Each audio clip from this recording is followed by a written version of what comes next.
Good afternoon, and thank you for joining us for this community briefing on COVID-19 and our community's response. First off, I'd like to say thank you to Francis Bovaraj for being here once again today to provide services to our residents who are tuning in. We want to remind everyone that in addition to these briefings, you can learn more at covid19.lincoln.ne.gov. That's our website where you can find out more information about how to protect yourself, your loved ones, and our community. That site also includes information provided in multiple languages besides English. Today we have 6 new cases of people with COVID-19 reported in Lincoln. That brings the total number of lab-confirmed cases of people with COVID-19 in our city to 45. All 6 of the new cases were community-acquired, and the total number of people who acquired COVID-19 with no travel history or no known exposure to the virus is now at 27. At this time, I would like to invite Interim Health Director Pat Lopez to provide more details on the investigations that are being done by our local health department.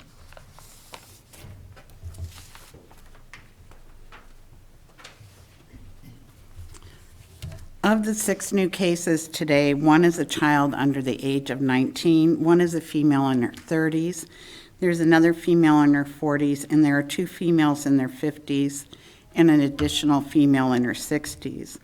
Along with the 45 lab-confirmed cases, we have 1 death that we reported yesterday. We now have 1,287 negative tests and currently have 18 pending results from the public health lab. The health department is also currently monitoring 104 individuals due to travel history or exposure. Nebraska now has 570 cases and 14 deaths.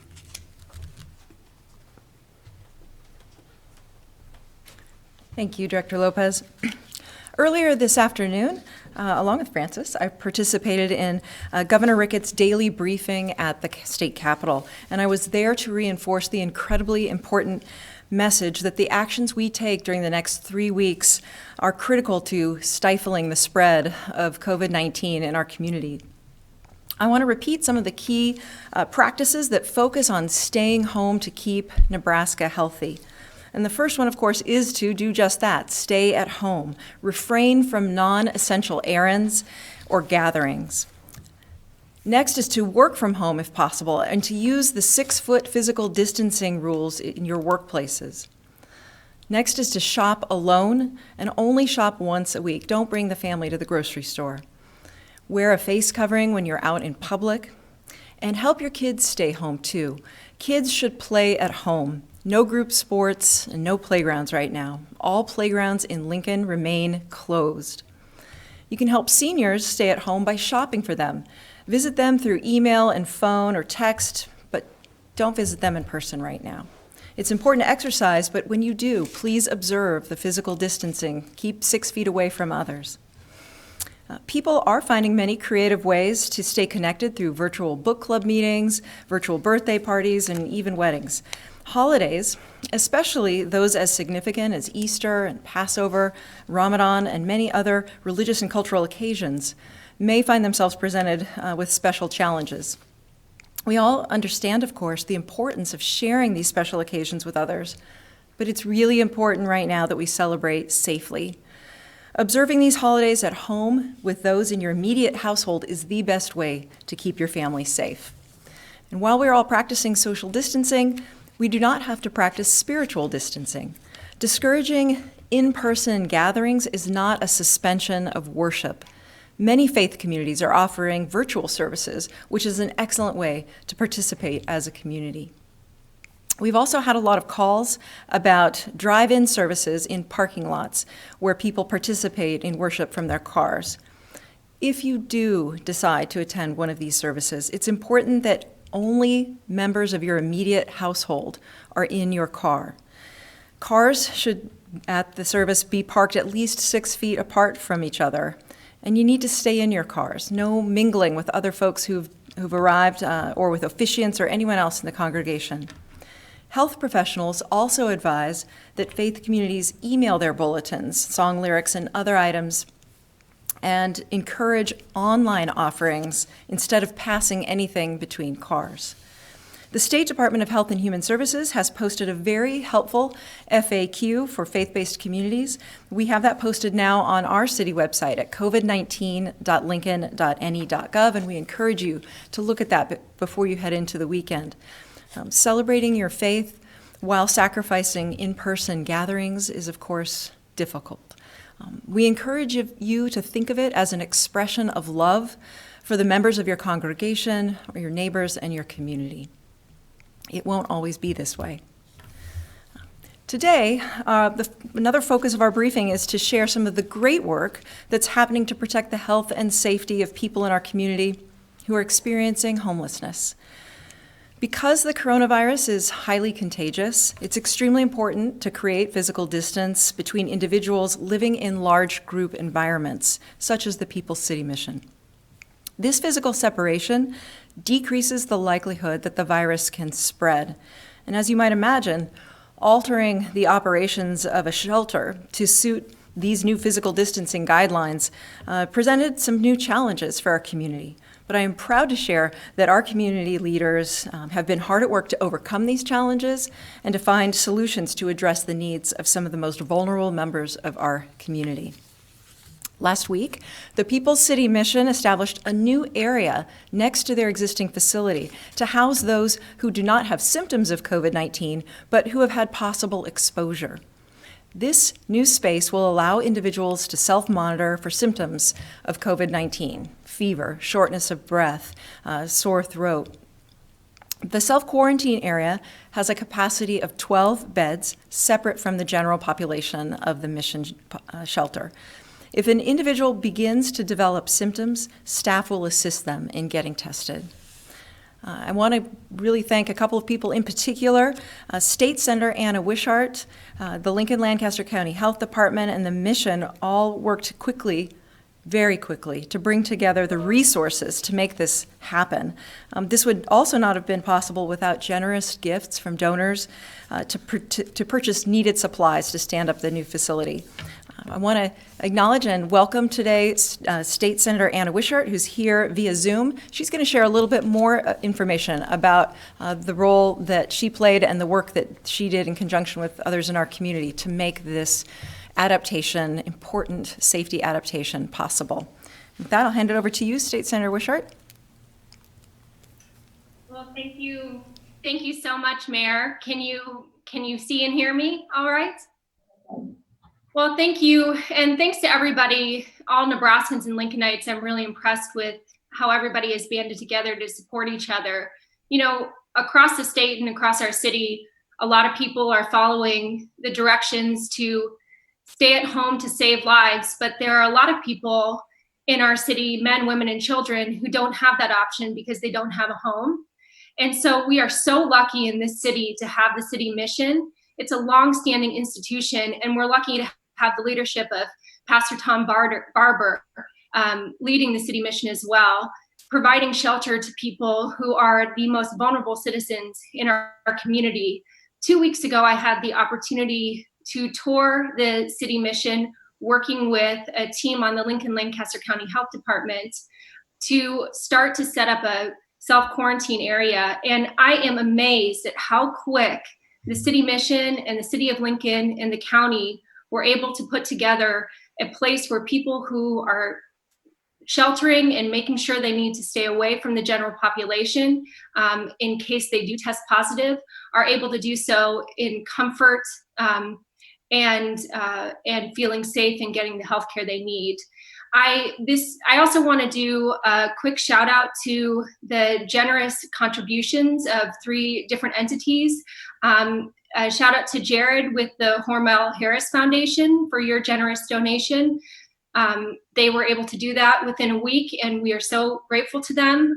Another big thank you to AT&T for their generous contribution. Again, they were able to, within a week, turn that donation around to support the city mission. And I also want to thank Lincoln Costco for their donations of supplies to help support this self-quarantine center.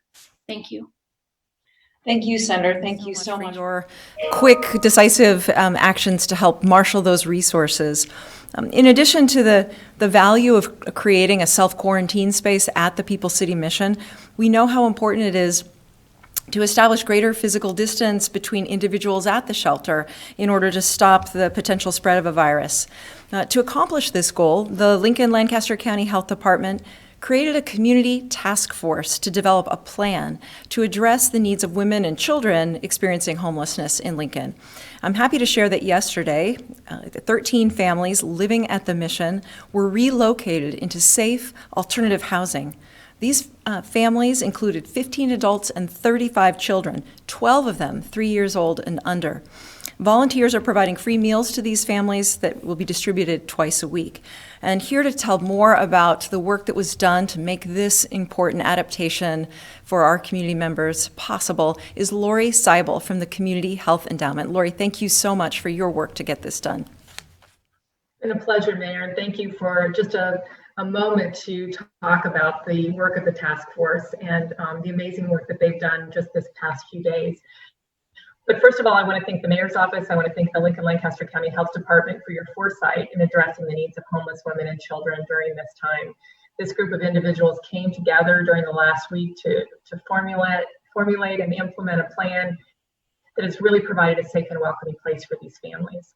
So I want to give a special thank you to the city staff who were part of this task force: City Councilman James Michael Bowers, Mayoral Aide Adele Burke, Chris Connolly from the City Attorney's Office, Steve Beal from the Lincoln-Lancaster County Health Department. All were of incredible help in this process.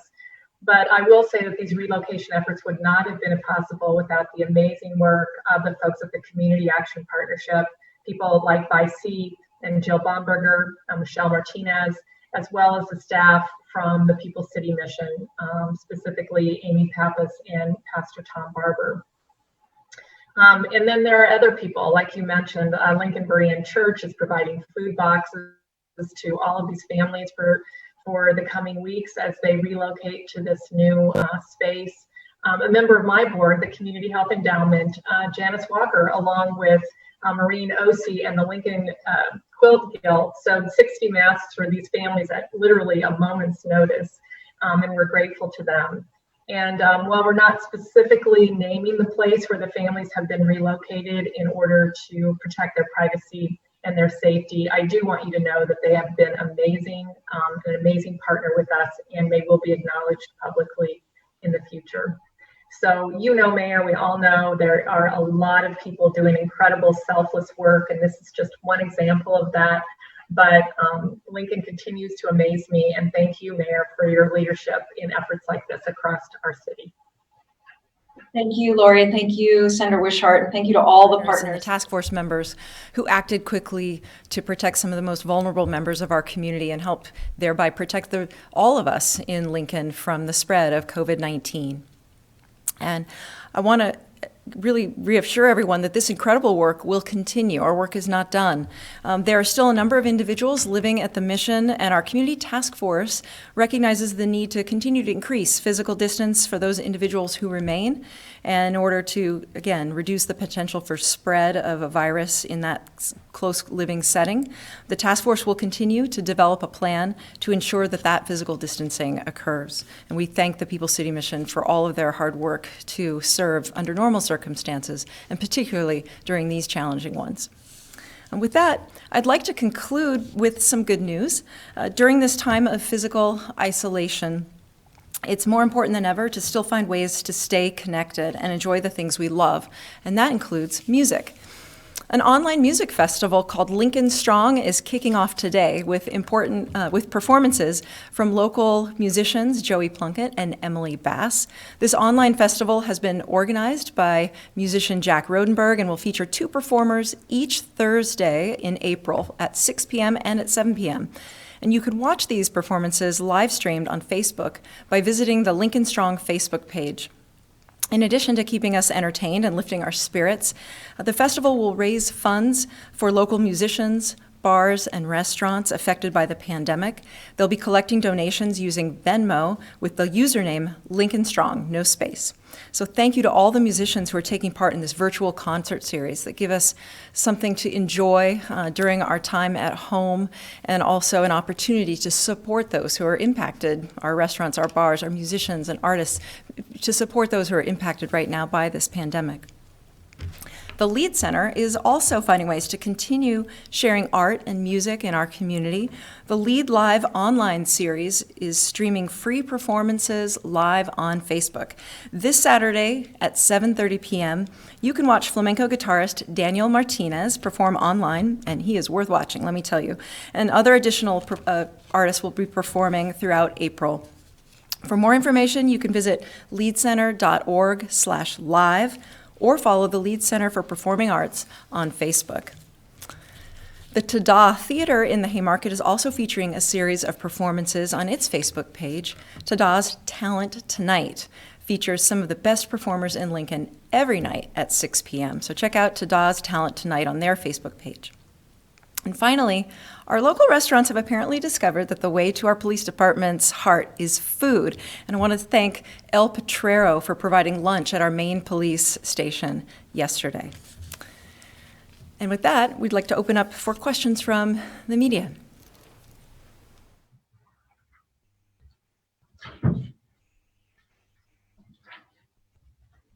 Riley from the Journal-Star. I'll take the first stab.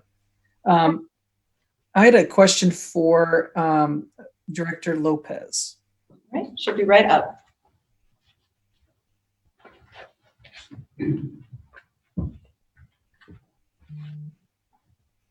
Good afternoon, Riley. Hi, Pat. What has the number of cases now that we're kind of getting to have a healthy number of them in terms of positives and negatives? What has the sort of rate of positives told you about the local transmission of coronavirus? Well, I know that this rate is still that the rate is growing. I I think we can also be assured that it's going to continue to grow because we're now getting more tests in, and even with the outside labs, we're almost getting a 48-hour turnaround.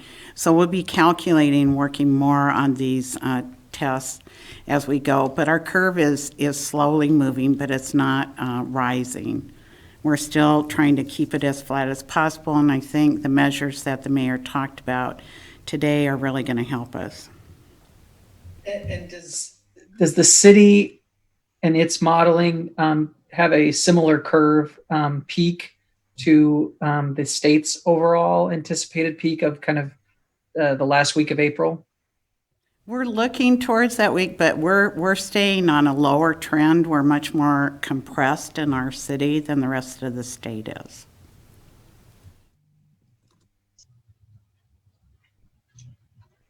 Director Lopez, this is Bill Schammert with 1011. With 27 cases of community spread out of the 45, that's 60%.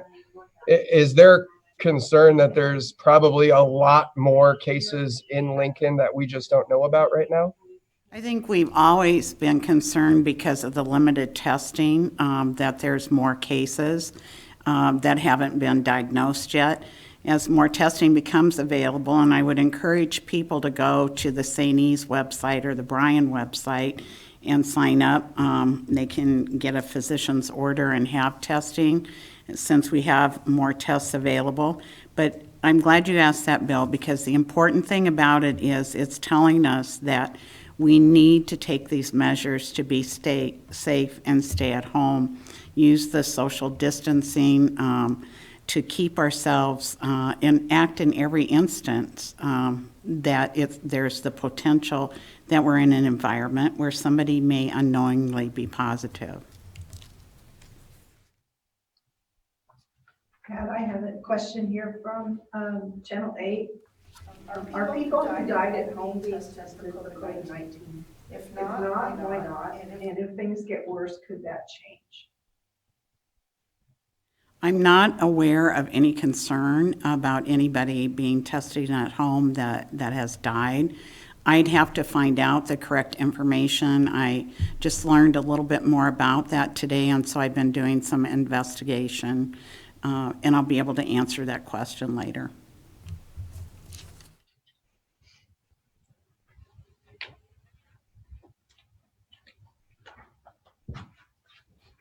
Other questions? Mayor Riley from the Journal-Star here. The homeless population, is the shelter operating now not at capacity because of the sort of relocation of some of the families staying there, or can you speak to the kind of the capacity at the shelter?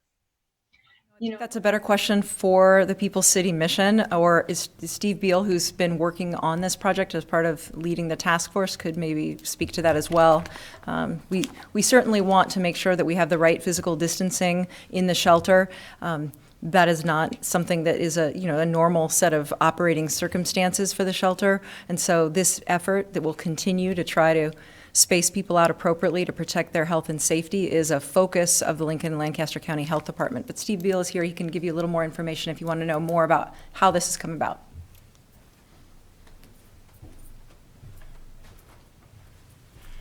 Thank you, Mayor. Riley, I believe your question is, are they functioning at capacity? Is that what you asked? Yes. By being able to relocate over 50 women, children, and family into an alternate area, that did alleviate a lot of what would be normally a filled shelter area for women. And so while they're not at capacity, that's not necessarily something we want to have as a goal. Our goal, again, being to try and move people out so that we can increase distancing of those that are there and mitigate anything that might be a COVID type of infection within the mission. And a follow-up to that, is that sort of special separate center for those that are symptomatic or maybe symptomatic, is that inside the existing structure of the the People's City mission, or is it a temporary like stand-up type of unit? It's a bricks and mortar building, and it is separate from the main shelter building. It's about 50 feet or so approximately from the main shelter building. So it is a standalone area where we can again quarantine individuals, and those that normally provide meals for the guests within the main building will also do that, and those will be taken in to that quarantine area as well. So it is a separate building. Thank you. Yes. Director Lopez, this is Bill with 1011 again. A follow-up on my previous question. You had mentioned encouraging everybody to go to CHI's website to try and get tested. Are you saying that we are not at testing capacity right now, that there's actually room for more people to apply for, get a doctor's referral, and get tested per day? Well, we still want to focus on those critical populations, our first responders, our healthcare providers, our older adults, or people with existing health conditions, our nursing home. But if you are having other symptoms, there is some spacing with your doctor's order that you may be able to sign up and get into testing. So if you go to the St. East site and fill out the questionnaire, they'll be able to assess that and provide you the correct direction. So we're encouraging people to do that.